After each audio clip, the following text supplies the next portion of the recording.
مومن مردوں سے کہہ دو کہ اپنی نظریں نیچی رکھا کریں اور اپنی شرمگاہوں کی حفاظت کیا کریں، یہ ان کے لیے بڑی پاکیزگی کی بات ہے، اور جو کام یہ کرتے ہیں اللہ ان سے خبردار ہے۔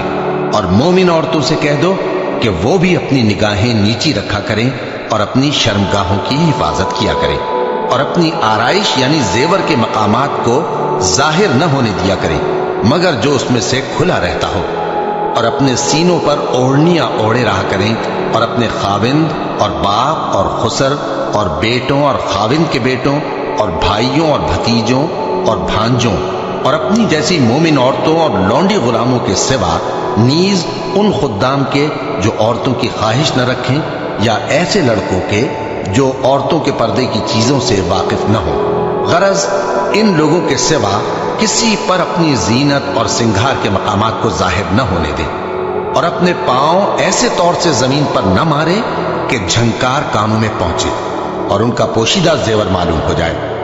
اور مومنوں سب اللہ کے آگے توبہ کرو تاکہ فلاح پاؤ۔ دیکھیے صدر کا تقاضے کیا گل لیجیے، لباس نبیز ہونا چاہیے، باریک نہیں۔ حضور نے فرمایا اللہ کی لعنت ہو ان پر جو لباس پہن کے بھی ننگی ہوتی ہے۔ باریک اتنا لباس ہے، یہ چست اتنا لباس ہے، ڈھیلا ڈھالا ہونا چاہیے، نبیز ہونا چاہیے۔ لباس کے اندر یہ دو حصے جو ہیں وہ لازم ہیں۔ اور پھر سینے پر ظاہر بات ہے کرتا پیدا ہوا ہے، ڈھیلا ڈھالا ہے، پھر بھی یہ سینے کے ابھار تو ظاہر ہو جائیں گے۔ ان پر ایک اضافی اوڑھنی سر پر سے لے کر اور اپنے اس گریبان کے اوپر بکل مار لینا، تاکہ یہ جو نسوانی حسن کا دوسرا مظہر ہے، پہلا چہرہ سب سے بڑا چہرہ۔ اب جو لوگ کہتے چہرے کا پردہ نہیں ہے تو خدا کے بندوں پھر پردے کی ضرورت کیا ہے؟ نسوانی حسن اگر اس میں اٹریکشن ہے وہ کہاں ہوتا ہے سب سے بڑھ کر؟ مظہر اول کون سا ہے؟ نسوانی حسن کا چہرہ ہی تو ہے۔ اب میں ذرا شرم کے ساتھ کہہ رہا ہوں، لیکن یہ اپنی شاعری کے کچھ الفاظ آپ کو سنا رہا ہوں۔ یہ لب لعلین کہاں ہوتے ہیں؟ چہرے پر ہوتے ہیں یا کہیں اور ہوتے ہیں؟ یہ عارض بلگوں یہ کہاں ہوتے ہیں؟ چہرے پر ہوتے ہیں یا کمر میں لگے ہوتے ہیں؟ یہ چاہے زقن، ٹھوڑی میں اگر کچھ کھڈا پڑا ہوا ہو، چاہے زقن، یہ تعریفیں جو شاعری میں ہوتی ہیں یہ کہاں ہوتا ہے؟ یہ مژگاں کے تیر یہ کہاں ہوتے ہیں؟ یہ نرگسی آنکھیں یہ کہاں ہوتی ہیں؟ اور ستواں ناک یہ کہاں ہوتی ہے؟ چہرہ ہی تو ہے، سب سے بڑی اٹریکشن تو چہرہ، اسی کو نہ چھپایا تو پھر اور کیا چھپایا؟ ہاں دوسری چیز چھاتی کے ابھار بہت اٹریکٹیو ہوتے ہیں انسان کے لیے، اس کے لیے یہ ہے کہ وَلْيَضْرِبْنَ بِخُمُرِهِنَّ عَلَىٰ جُيُوبِهِنَّ، کرتا بھی نبیز کپڑے کا ہو، کرتا جو ہے ڈھیلا ڈھالا بھی ہو، شلوار اور نبیز تر کپڑے کی ہو، ڈھیلی ڈھالی ہو، اور اوڑھنے کا بکل جو ہے اپنے سینے پر مار دیا جائے۔ اب اس کے بعد فرمایا وَلَا يُبْدِينَ زِينَتَهُنَّ إِلَّا لِبُعُولَتِهِنَّ، اب یہاں یہ زینت کا لفظ آ رہا ہے چہرے کے لیے، اور چہرے ہی میں کچھ سنگھار بھی ہوتا ہے، کوئی سرما لگایا ہوا ہے، فرض کیجئے کسی اور طرح کا کوئی زیور پہنا ہوا ہے، گلے میں پڑا ہے، کانوں میں بندے ہیں وغیرہ وغیرہ، یہ زینت چہرہ، اور اس کے ساتھ کوئی بناؤ سنگھار کا معاملہ جس کی کہ حضور صلی اللہ علیہ وسلم نے تلقین کی ہے۔ عورت کو گھر میں بن سور کر رہنا چاہیے، شوہر کے لیے اٹریکٹیو رہنا چاہیے، خاص طور پر شوہر جب آنے والا ہے شام کو دفتر سے، اس وقت عورت جو ہے بن سور کر رہی ہے، اس لیے کہ اصل مقصد کیا ہے؟ جتنی بھی انسان میں سیکسول انرجی ہے وہ مرکوز رہے شوہر اور بیوی کے درمیان، یہ فلسفہ ہے، ادھر ادھر نگاہ جائے نا۔ جتنا یہ bond of love in spouses کے درمیان مضبوط ہوگا اتنا ہی خاندان کا ادارہ مضبوط، صحت مند اور اگلی اولاد کی تربیت کے لیے مثبت ہوگا۔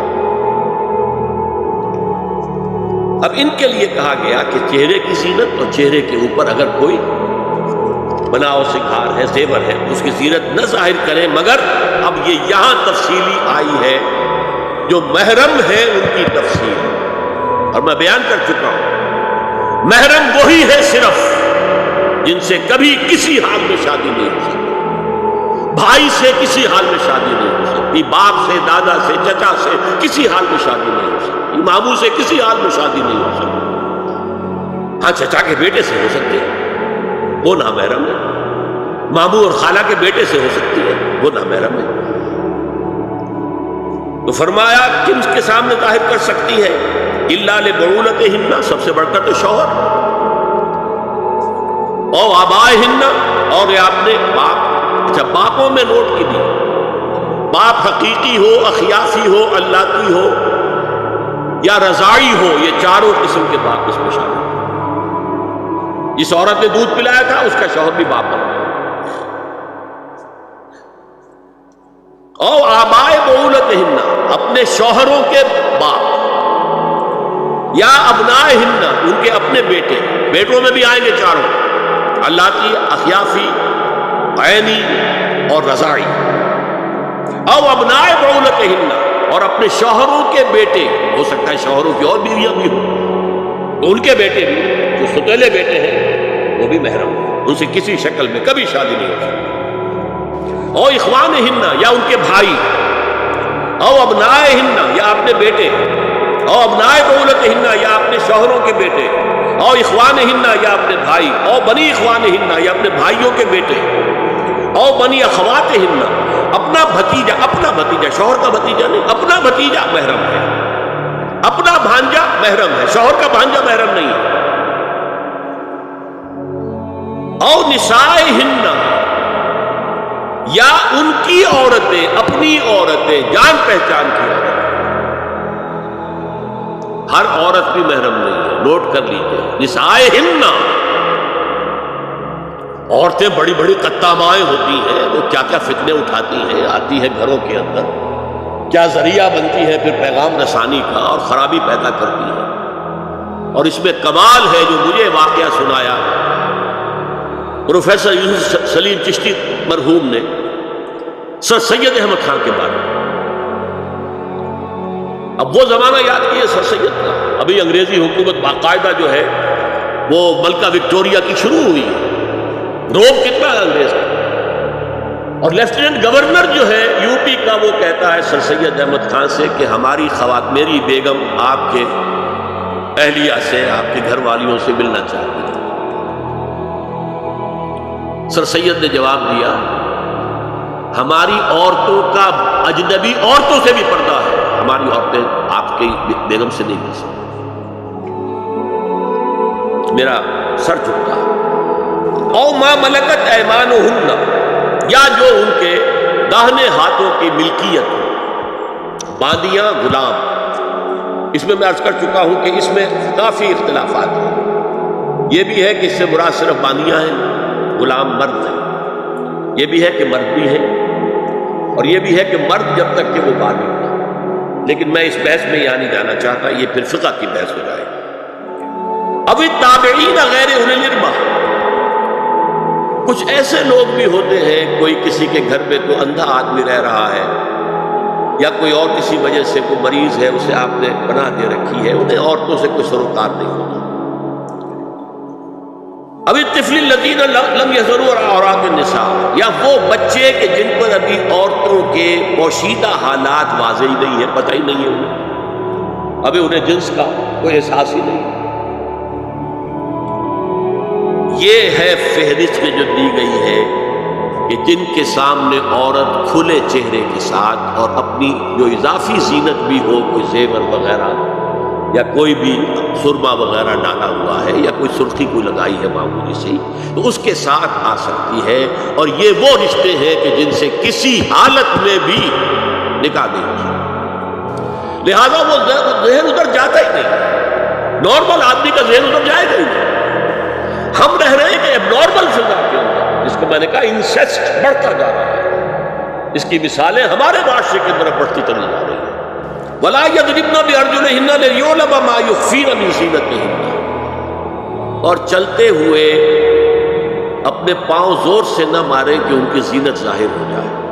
اگر کوئی پازیب پہنی ہوئی ہے، کوئی جھنجھنو وغیرہ ہے، تو اب اگر پاؤں مار کر چلے گی تو خام خواہ ذہن جائے گا بیٹھے ہوئے کا کہ کوئی خاتون جا رہی ہے، پلٹیں گے دیکھیں گے نگاہ دیں.